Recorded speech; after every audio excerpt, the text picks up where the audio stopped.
नमस्कार दोस्तों, स्वागत है आप सभी का मेरी कहानियों में। मैं हूँ शिखा और एक बार फिर से आपके लेकर आई हूँ एक नई कहानी और उम्मीद करती हूँ कि ये कहानी भी बाकी कहानियों की तरह आपको बेहद पसंद आएगी और अब पहले की तरह अपना प्यार और सपोर्ट मेरी वीडियोस पर बनाए रखेंगे। कहानी पसंद आए तो चैनल को सब्सक्राइब करना मत भूलिएगा। तो चलिए अपनी आज की कहानी शुरू करते हैं। 12वीं कक्षा में पढ़ने वाली रजनी को जब से पता चला है कि वह मामा के घर जा रही है, तब से खुशी का ठिकाना नहीं है। पड़ोसियों से लेकर सहेलियों को भी बताती फिर रही है। बार बार अपना कबर्ड उलट पुलट कर रही है, कौन कौन से कपड़े लेकर जाना है। यूँ तो रजनी की माँ आशा जी भी खुश थी, फिर भी चेहरे पर चिंता की लकीरें साफ झलक रही थीं। क्या हुआ माँ, आप खुश नहीं हो? बहुत खुश हूँ बेटा। मम्मी, जो भी शॉपिंग करनी है जल्दी जल्दी करके पैकिंग भी कर लेते हैं। इतनी उतावली क्यों हो रही हो? अभी तो 1 महीने बाकी है शादी में। कैसे न हूँ मम्मी, जब से समझ आई है पहली बार मामा के घर जा रही हूँ, मेरा तो मन हो रहा है आज ही चली जाऊँ। बेटी की बात सुनकर आशा जी हंसने लगी। एक बात पूछूं मम्मी, बताओगी ना? हाँ पूछो, आखिर क्या बात थी जो इतने सालों तक मामा मामी ने हमें नहीं बुलाया? हम नहीं गए। समय आने पर सब बता दूंगी। और हाँ, हम दोनों आज शाम को मार्केट चलते हैं। ज़रूरत की चीज़ें और अपनी पसंद के कपड़े ले लेना। माँ ने एक बार फिर बात टाल दी। जब भी पूछती हूँ आप इसी तरह बहाना बना देती हो। बोलते हुए रजनी भी वहाँ से चली गई।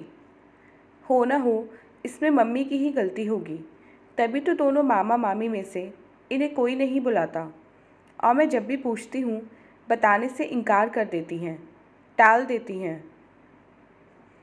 अगर मामा मामी की गलती होती तो ज़रूर बताती। खैर, जाने दो जो भी हुआ। फ़िलहाल तो मुझे अपने लिए क्या क्या शॉपिंग करनी है वो लिस्ट बनानी है। फिर सारी बातें भूल बस मामा के घर जाने की खुशी में खो गई।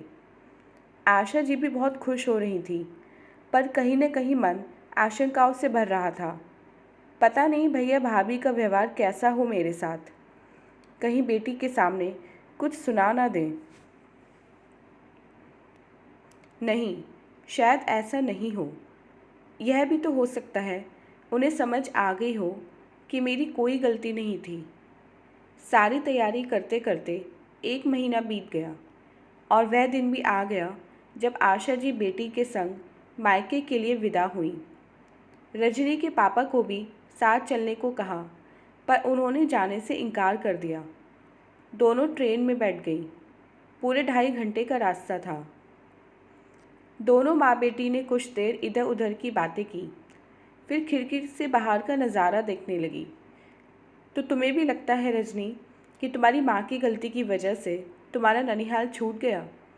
नहीं नहीं तो माँ, आपको ऐसा क्यों लगा? बस यूं ही पूछ लिया। बोल। आशा जी की आंखें डबडबा गईं। माँ, आपके मन में जो भी है बोल दो, दुख बांटने से भी कम होता है। मैं भले ही आपकी बेटी हूँ, मुझे ज़्यादा समझ नहीं है, लेकिन फिर भी थोड़ा दुख तो ज़रूर बांट लूँगी। बताओ ना मम्मी, क्या बात है? आप तो दोनों मामा में इकलौती बहन हो, फिर कैसे रिश्ता टूट गया आपका दोनों भाइयों से? आशा जी गंभीर हो गई। रजनी ने माँ का हाथ अपने हाथों में ले लिया। मैं दोनों भाइयों से बहुत छोटी थी और सबकी लाडली। बड़े भैया की बेटी अनु मुझसे करीब 7 साल ही छोटी है। जब मेरी शादी हुई तब वो मेरे साथ आने के लिए बहुत रो रही थी। वह पहली बार मेरे साथ तो नहीं आई, लेकिन बाद में एक आध बार मैं उसे लेकर आई। उसे बहुत अच्छा लगता। यहाँ पर घर वालों का स्वभाव देखकर माँ बाबूजी के साथ भैया भाभी बहुत खुश थे, तो अनु को आने से मना नहीं करते। मुझे भी भतीजी से बहुत लगाव था, तो मैंने मन ही मन सोच लिया कि अगर कोई रिश्तेदारी में अच्छा लड़का मिल गया तो भतीजी की शादी इधर ही करा दूंगी, ताकि हम बुआ भतीजी पास पास ही रह सकें। और सच में ऐसा हुआ भी। कुछ सालों बाद जब तुम्हारे मामा अनु के लिए रिश्ता ढूंढने लगे तो मैंने एक सुझाव दिया। मेरी ननद का लड़का है, बहुत होशियार है, काफ़ी पढ़ा लिखा है, देखने में भी अच्छा है, इकलौता बेटा है। ननद नंदोई का बड़ा बिजनेस है, तो लड़का अपने पिता के साथ बिजनेस संभालता है। और सबसे अच्छी बात यह है कि मेरी ननद बहुत भली है। मुझे लगता है अपनी अनु उस घर में बहुत खुश रहेगी। आप एक बार जाकर उनसे मिल लीजिए। अगर रिश्ता पसंद आ जाए तो कर लीजिए। बहुत सुखी और खुश रहेगी मेरी भतीजी। भैया को मेरी बातें जच गईं और जल्दी ही उनसे मिलने गए। दोनों परिवारों को लड़का लड़की पसंद आने के महज कुछ महीने बाद शादी हो गई। सब बहुत खुश थे। भैया भाभी मुझे बहुत धन्यवाद दे रहे थे। मेरी भतीजी अनु भी बहुत खुश थी। पर इस खुशी को तब नज़र लग गई जब शादी के कुछ ही महीने बाद अनु के पति विनय को मानसिक दौरा पड़ा। डॉक्टर को दिखाने के बाद पता चला उसे मिर्गी है। सुनकर मेरे पैरों तले ज़मीन खिसक गई। मैं तुम्हारी बुआ से बहुत झगड़ा करने लगी। आपने बताया क्यों नहीं? मेरी भतीजी की ज़िंदगी खराब कर दी। उन्होंने कहा, ऐसा पहले कभी नहीं हुआ, पहली बार ये दौरा पड़ा है। पर मुझे यकीन नहीं हुआ। जब ये बात भैया भाभी तक पहुंची तो उन्होंने भी मुझे बहुत खरी खोटी सुनाई। बुआ माँ समान होती है, फिर भी तुमने अपनी भतीजी को ऐसे लड़के के साथ ब्याह दिया। तुम्हें दया नहीं आई, शर्म नहीं आई? अनु भी बहुत रो रही थी। बुआ होकर तुमने मुझे फंसा दिया। तुम भी सुखी नहीं रहोगी, तुम्हारा भी भला नहीं होगा। आज से हमारा रिश्ता ख़त्म। आज से मैं भी यही समझूंगा कि मेरी कोई बहन नहीं है इस दुनिया में। बोल, भाई ने भी रिश्ता ख़त्म कर दिया। मुझे बहुत अफसोस हुआ, अपराध बोध हुआ। इतनी बड़ी गलती मैंने कैसे कर दी? उसके बाद तुम्हारी बुआ के साथ भी मनमुटाव हो गया, आना जाना बंद हो गया। विनय को अच्छे से अच्छे डॉक्टर को दिखाया, इलाज चला और वह ठीक हो गया। अब तक ठीक है। अनु भी बहुत खुश है, अब वह 2 बच्चों की माँ भी है। मैंने भी तुम्हारी बुआ की बातों पर यकीन करके उनसे टूटा हुआ रिश्ता फिर से जोड़ लिया, पर मेरा मायका नहीं मिल पाया। कुछ वर्षों बाद मेरी छोटी भाभी ने कहा, एक भतीजी और भी है, उसके लिए कोई रिश्ता देखिए ना। मैंने साफ मना कर दिया तो कहने लगी, आपके रिश्तेदार में एक लड़का है, बहुत अच्छा है। अगर आप बात चलाएंगी, कोशिश करेंगी तो हो जाएगा। हाँ सच में, मैं चाहती तो हो जाता, पर मैं जानबूझकर इसमें नहीं पड़ी, क्योंकि वह गलती मैं दोहराना नहीं चाहती थी। इसलिए मैंने इस रिश्ते से किनारा ही कर लिया। बस सबसे छोटे भाई भाभी भी नाराज़ हो गए। इसी गुस्से में उन्होंने अपनी बिटिया की शादी में नहीं बुलाया, ना ही न्योता दिया। तब तो घर में टेलीफोन नहीं था।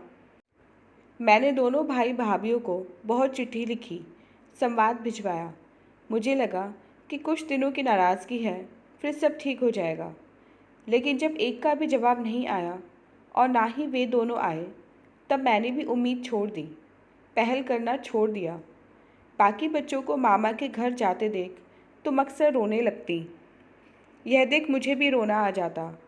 तब तुम्हारे पापा हम दोनों को कहीं और घुमा कर ले आते और तुम्हें बताते कि हम नानी के घर आए हैं। जब तुम समझदार हो गई और बार बार पूछने लगी तो क्या बताऊँ, कैसे बताऊँ? तुम्हें समझ नहीं थी, इसलिए मैं टालती रही।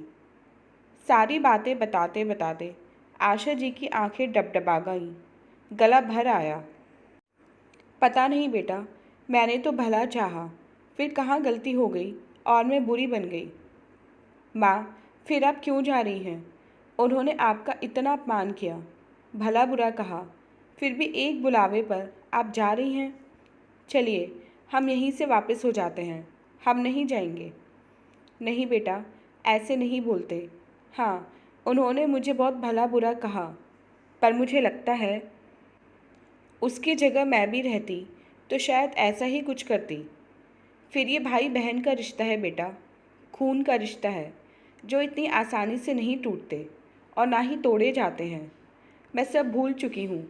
मैं तो बस इसी में खुश हूँ कि मुझे फिर से मेरा मायका मिल रहा है। हो सकता है उन्हें भी अपराध बोध हुआ हो, एहसास हो गया हो कि इसमें मेरी कोई गलती नहीं थी। तभी तो भैया ने स्वयं फ़ोन किया और उनकी आवाज़ में वह दर्द महसूस कर रही थी। चलो देखते हैं क्या होता है। यही सारी बातें करते करते स्टेशन आ गया। दोनों माँ बेटी उतरी। स्टेशन पर भैया और भाभी दोनों खड़े थे। देखते ही आशा जी लिपट कर फूट फूट कर रो पड़ी। अरे पगली, अपने भाई से इतने सालों तक नाराज़ रह गई, कैसे नहीं आई तुम? भैया भाभी, नाराज़ मैं नहीं, आप लोग थे।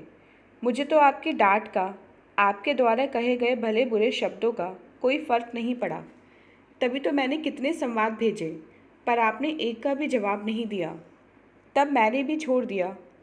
अकेले में कितना पहल करती। रिश्ते तो दोनों तरफ से निभाए जाते हैं। तुमने सही कहा, पर जो हो गया सो हो गया। मुझे माफ़ कर दे। हमें समझ आ गई कि इसमें तुम्हारी कोई गलती नहीं थी। तुमने तो भला ही चाहा और भला ही हुआ। अब सब ठीक है। बिना गलती के तुम्हें बहुत बड़ी सज़ा मिल गई, तो तुम हम सबको माफ़ कर दो और इस अपराध बोध से मुक्त कर दो। बोलते हुए भाभी ने आशा जी को गले से लगा लिया। सारी सच्चाई पता चलने पर रजनी मनी मन बहुत शर्मिंदा हुई। मैंने कैसे सोच लिया माँ की गलती होगी, जबकि उनकी तो कोई गलती थी ही नहीं। वो एकटक माँ को देखने लगी। कितनी मजबूत है मेरी माँ। गलती नहीं होते हुए भी इतने सालों तक सबका गुस्सा झेलती रही। अपनी सोच पर उसे अपराध बोध होने लगा।